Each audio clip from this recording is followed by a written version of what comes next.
everybody, I am joined by Jessie Paege.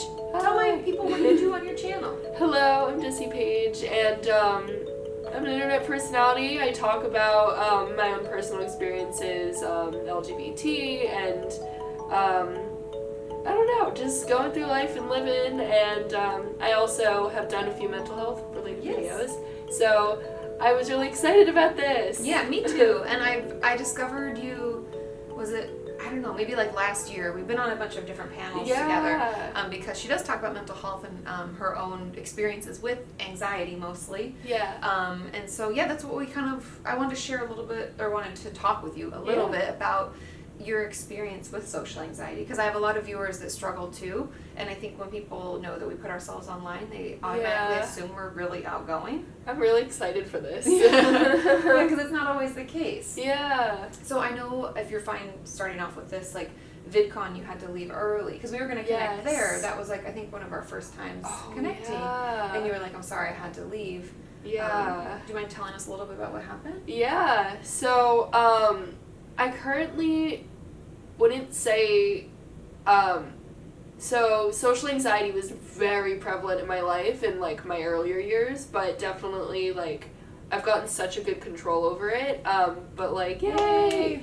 But there's like, everyone obviously has like their moments and like certain things, and I mean, even people I think that haven't struggled with social anxiety after like sometimes being at those conventions can feel very overwhelmed. Yeah, I sleep for like 15 hours. Right? I'm like, yeah. I have to recharge myself. You talk to so many people. Yes. You like, it's like 24/7. Always lose your voice or get sick, I feel like, after those events.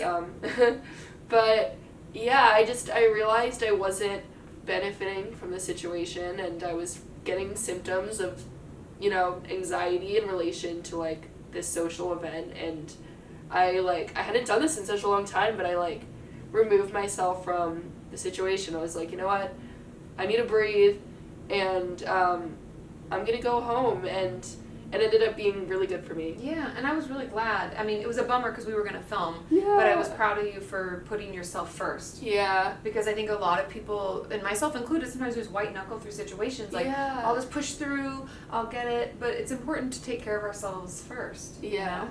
And so you said that like social anxiety was worse when you were a child. Do you remember when it first took hold? I feel like I've always, it very, very, very young, for sure. I was talking about it, but I had selective mutism. I didn't really find out that's what it was until I actually found some files 4 years ago, and I was like, oh my god. So nobody talked to you to tell you what it was or anything? No one did, and I just had this aid growing up and never really knew why. I knew it was a few things, and I think it honestly probably came with some of my issues, with socializing. I had very bad distraction issues, so in school I would just kind of drift off, and I had weird habits. I would always things I would do. I don't know.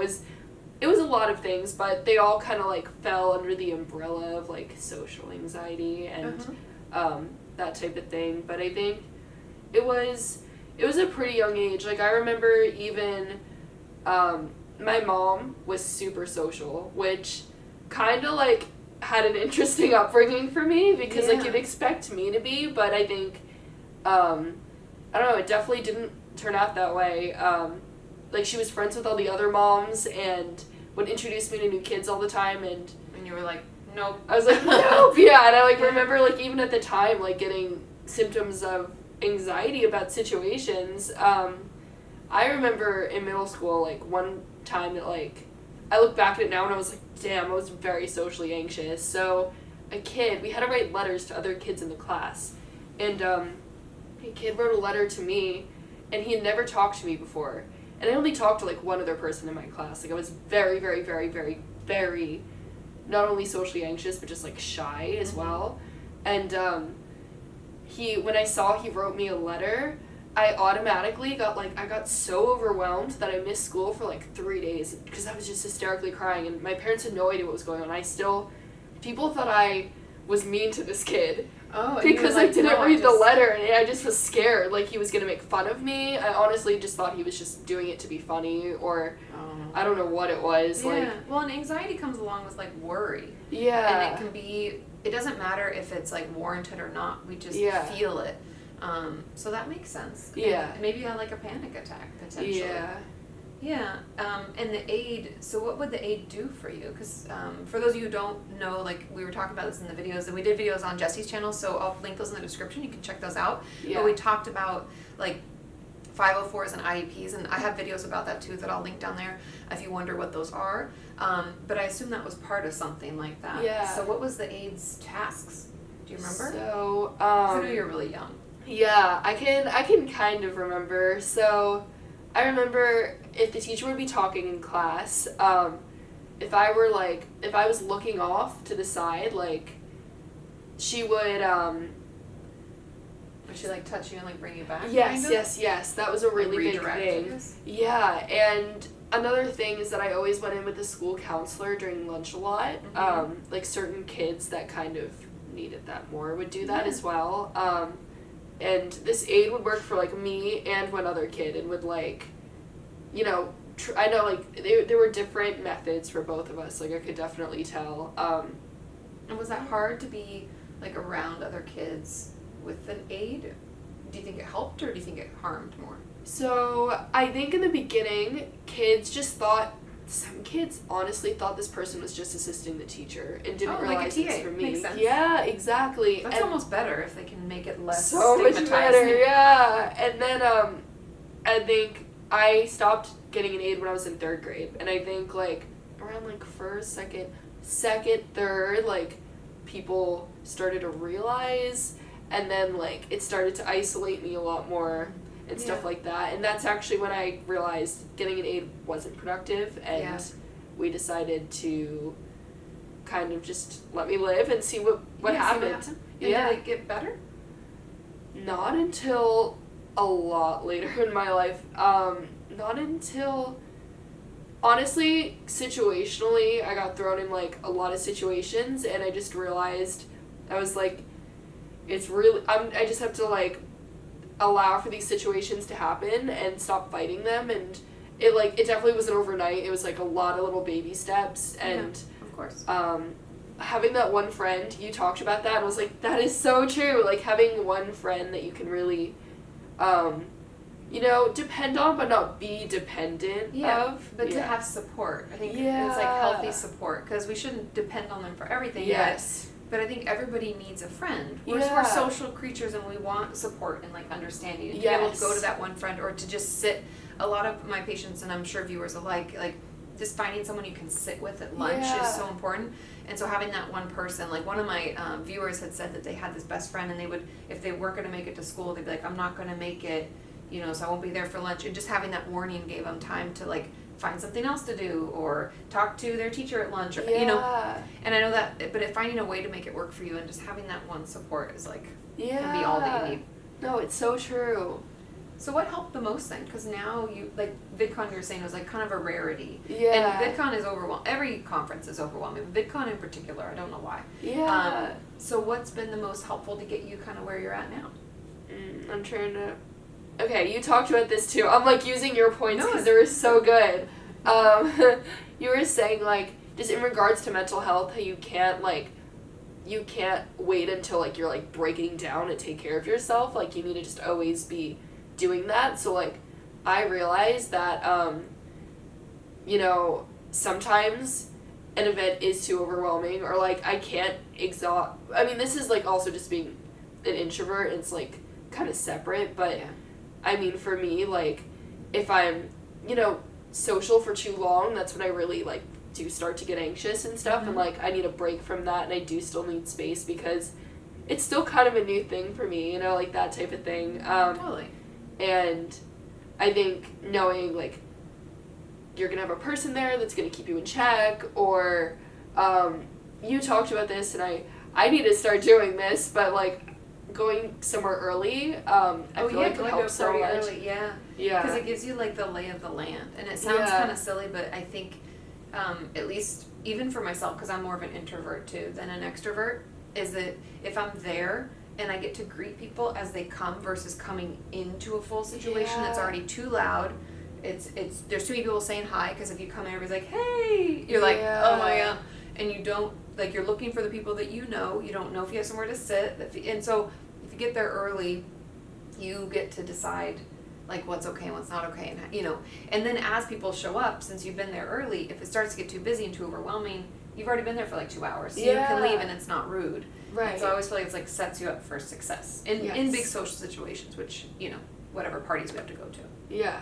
And so, have you been in therapy, or has medication helped? If you're okay sharing, yeah. No pressure. Oh, of course. So I did not. I went to therapy 2 years ago. I recently stopped because I went to therapy again after I moved, but the person that I went to just wasn't understanding of like my job, and that just happens. Yeah, our job is a little different. Yeah. And you need to find someone that you click with, who even if they don't like understand, they seek to understand, and they're working with you, and you feel like they're meeting you halfway. Yeah, exactly. But that definitely did help me. For me, like, overcoming social anxiety for me was kind of a personal thing, but also having a therapist to tell me, like, specifically how to deal with anxious symptoms, like, when they do come, was so helpful. Having tools. Yeah, because I think the thing about anxiety, at least, and you can correct me if I'm wrong, but from what I understand, for most people, it's like, it'll be calm, and you'll be okay, and then it's like a wave. Yeah. And you have to be able to start, and this sounds silly, but I love analogies. So I'm like, it's like a storm is coming, and you have to be able to like look at the clouds and be like, oh, that's a sign. And so it's like getting used to knowing how it feels in your body, what symptoms come up for you first, because everybody's different. So it could just be like, oh, I just didn't quite go to sleep as quickly as normal, or I'm just not quite as hungry as I normally am, or I feel like I can't catch my breath a little bit. You have to get to where you know your signs of your storm before it hits. I love that. So, and then you have your tools. Yeah. Or you can pull yourself out of a situation. That's really good. I love that.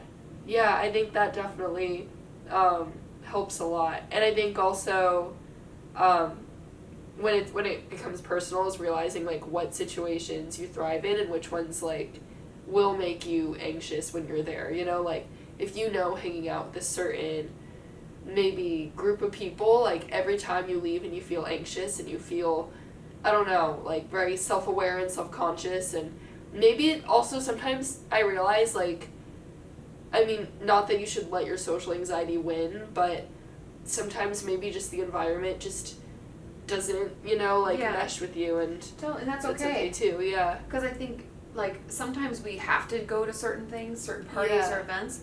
And I always tell my viewers and my patients, like, doing more self-care before and after. Yeah. And don't double book yourself, and don't book yourself back to back, because the thing about social anxiety, much like I even feel as a like more of an introvert type of person, is I need to like plug back in and recharge. Yeah. And so I need like quiet time. Yeah. And so if that's something you need, like figuring out what you need and making time for it can save you from like feeling like you're back where you started. Right. Is there any other tips and tricks you'd like to share or offer? Ooh, yeah, I'm trying to think. I would say one thing, I did this every single year in elementary school, and I kind of regret it a bit, is I would find it's okay to have an outgoing friend to kind of outweigh someone that, like, is very comfortable in social situations, but sometimes it'll be worse for you, because what I did was I was super dependent on this outgoing friend. Yeah, to do all the socializing for you. Yeah. Or even, like, sometimes I'd kind of let them, like, step on me, and I'd be fine with it, because I'd be like, I mean, I'd rather have that than, like, have to, like, go out and, Oh, yeah. Yeah. It's almost like, it, like, kind of can create, like, a toxic relationship in a way. Yeah. Yeah, where it's, like, you think they're helping you because you're socially anxious, and they aren't, and they have, they maybe can build the relationships, and you just kind of latch on a little bit, and like don't really have to build them yourself, but at the same time maybe like it can be unhealthy in other ways. Yeah. So what type of friend would be a better fit? Like someone who allows you to, or challenges you a little? Yeah. Lets you do things? I agree. I think like you're allowed to depend on a friend, but like you shouldn't be like codependent. Agreed. Yeah. And I think that's like for most healthy relationships in general, it should be like give and take a little. And we're all going to have our strengths and things that we're working on, but they should kind of you know, Yeah. when you'll meet people who have the strengths that you don't have, but it shouldn't be all or nothing. It should be a little bit of give and take on both. Right. It's really cool. It's gonna like, I also have a few other friends that also struggle with it, and we don't necessarily like, you know, like let it win together and like. Yeah. But it's kind of cool to be able to talk about it with them, or like. Totally. You know, both of us be like, yeah, like I can't be in that situation type of thing. And like, they understand. Yeah, exactly. And I think it is important to just have a friend that understands. And a lot of my audience members are parents of teenagers. Wow, I love that. Do you have any advice if they have a child that's having a hard time? Like what's the best way for them to help?